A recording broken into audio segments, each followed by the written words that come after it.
ပိုင်းတွေမှာ UFC မှာရုရှားဖိုက်တာတွေရဲ့ဆော့တဲ့ပုံစံ wrestling နှစ်ပန်းကိုမုန်းလာတော်များပါတယ်။အဲ့ကိစ္စတွေအတွက်ပဲသူတို့ကပြင်းဖို့ကောင်းတယ်သူတို့ကဒီပွဲတွေကလုပ်ပွဲတွေလို့ပြောခံရတယ်လည်းများပါပြီ။ Speedball ဆလို့သူဟာဘလောက် wrestling ကောင်းတဲ့ player တယောက်ဖြစ်ချောင်းသူဟာဘလောက် ground မှာကောင်းတဲ့ player တယောက်ဖြစ်ချောင်းသူရဲ့ undefeated record ကိုကြည့်ပြီးပြခဲ့ပြပါပါပဲ။ Undisputed UFC lightweight champion of the world, Khabib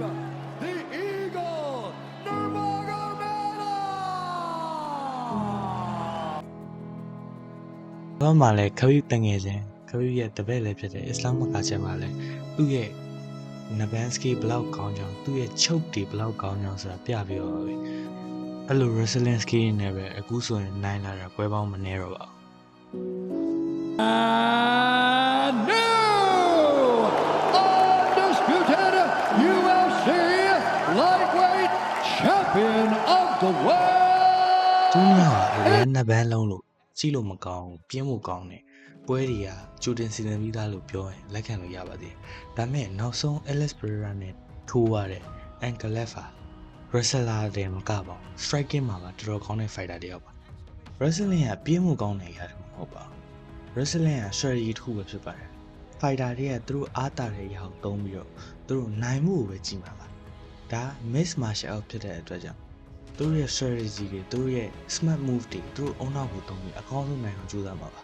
striking ပဲကြည့်ချင်လို့မရပါဘူး wrestling က martial art တစ်မျိုးဖြစ်ပါတယ်သူ့ကိုဆော့ဖို့ဆိုရင် control တွေ strategy တွေအများကြီးရှိရပါတယ်လွယ်နေတော့ဘယ်အရာမှမရတာပါဘူးဒီ fighter တွေမုန်းခံနေရတယ်ရုရှား Dagestan fighter တွေမုန်းခံနေရတာသူတို့အပြစ်မဟုတ်ပဲမုန်းတဲ့လူတွေရဲ့အပြစ်လို့ပြောရမှာပါဘာလို့လဲဆိုတော့ဒါက MMA ပါ MMA ဆိုတာ mix martial mix martial ဖြစ်တဲ့အတွက်ကြောင့် martial ပေါင်းများစွာကိုစုပြုံပြီးသုံးနေရပါအဲ့တော့ striking ပဲမဟုတ်ပဲနဲ့ချုပ်ပြီးနိုင်တာလည်းနိုင်တာပါပဲအဆုံးထိုးရတဲ့ Alex Pereira နဲ့ Ankalaev ပွဲကိုပဲကြည့်ပါ fan တွေကတော်တော်ရုပ်ပေါ်ပါတယ် Alex fan တွေရောဒီရုရှား Dagestan သားတွေမုန်းတဲ့ fan တွေရော